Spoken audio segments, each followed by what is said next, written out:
କହିବାର କ'ଣ ଅଛି, ଏ ତ ପୁରା ମାନେ ଦେଖାଯାଉଛି ଏବଂ ଆମକୁ ଶୁଣା ବି ଗଲା।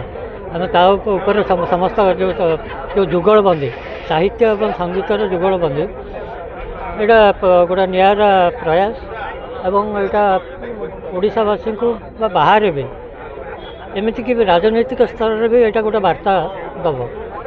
ଏଇଟା ଭିନ୍ନ ପ୍ରୟାସ।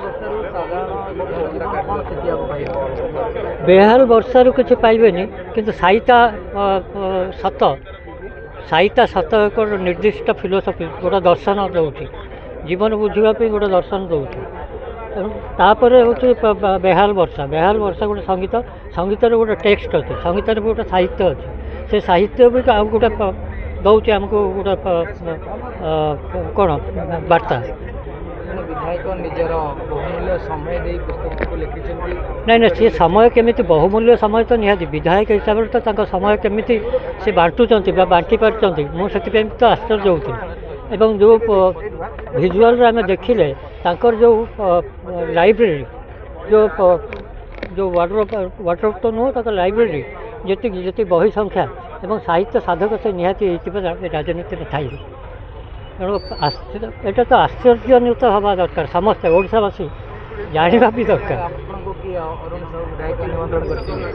ହଁ, ମାନେ ଜାପାନୀ ବାବୁ ମୋତେ ପ୍ରଥମ ସୂଚନା ଦେଲେ, ତାପରେ ବିଧାୟକ ମହୋଦୟ ମୋ ସାଙ୍ଗରେ କଥା ହେଲେ ଏବଂ ସେ ଯାହା କହିଥିଲେ, ଯେଉଁ କମିଟମେଣ୍ଟ କରିଥିଲେ ଯେ ଏତିକି ସମୟରେ ଆରମ୍ଭ ହେବ, ଏତିକି ସମୟରେ ସରିବ ଏବଂ ଏଇଟା ଓଡ଼ିଶା ପାଇଁ ଗୋଟେ ବାର୍ତ୍ତା ଆମେ ଦେବା ପାଇଁ ଯାଉଛୁ, ତ ସେଇଆ ବି ହେଲା। ନିହାତି ଭାବରେ ଖୁସି। କ'ଣ ଜାଣିବାକୁ ପାଇଲେ ବେହାଲ ବର୍ଷା? ମୁଁ କ'ଣ ଜାଣିବା ପାଇଁ ପାଇଲି, ଯାହା ଦର୍ଶକ ଜାଣିବା ପାଇଁ ପାଇଲେ, ଏବଂ ସଙ୍ଗୀତ ଏବଂ ଯେଉଁ ସାହିତ୍ୟ ତା'ର ସମନ୍ୱୟ ସବୁବେଳେ ଥିଲା। ସାହିତ୍ୟର ଗଣିତ ବି ଅଛି, ଗଣିତର ସାହିତ୍ୟ ବି ଅଛି ଏବଂ ଯେଉଁ ସଙ୍ଗୀତ ତ ଇଟ୍ସ ସାହିତ୍ୟ। ଏବେ ଆମେମାନେ ଟିକେ ସାହିତ୍ୟ ଆଡ଼ୁ ଦୂରେଇ ଯାଉନି, ଏମିତି ଗୋଟେ ଦେଖିବାକୁ। କିଏ ଆପଣମାନେ ଦୂରଉଥିବେ? ଆମେମାନେ କହିଲେ ମୋତେ କାହିଁ ଆପଣ ଇନକ୍ଲୁଡ଼ କରୁଛନ୍ତି ସେଥିରେ? ମୁଁ ତ ଦୂରଉନି। ମୁଁ ତ ସାହିତ୍ୟ ପାଇଁ ଗୋଟେ ଅନୁରାଗ ରଖିଥିଲି ବୋଲି, ରୁଚି ରଖିଥିଲି ବୋଲି ଆଜି ଆସିକିରି ଏଠି ପହଞ୍ଚିଲି। ଦୂରେଇ ଯାଉଛି, ଦେଖନ୍ତୁ ସବୁ ଲିମ୍ବ ଗଛ ଦାରୁ ହୁଏନି, ତେଣୁ କିଏ ଦୂରେଇ ଯାଉଛି ସେ ଆଉ କେଉଁଠି ଯାଇ ପହଞ୍ଚିଥିବ। ଏଠୁ ସିନା ଦୂରେଇ ଗଲା, ସାହିତ୍ୟ ସଙ୍ଗୀତଠୁ କେହି ଦୂରେଇକି ରହିନି। ଆମେ ସାହିତ୍ୟକୁ ଭୁଲିଗଲେ ବା ଭାଷା କହିପାରିବେ, ଦୂରେଇବ କିଏ?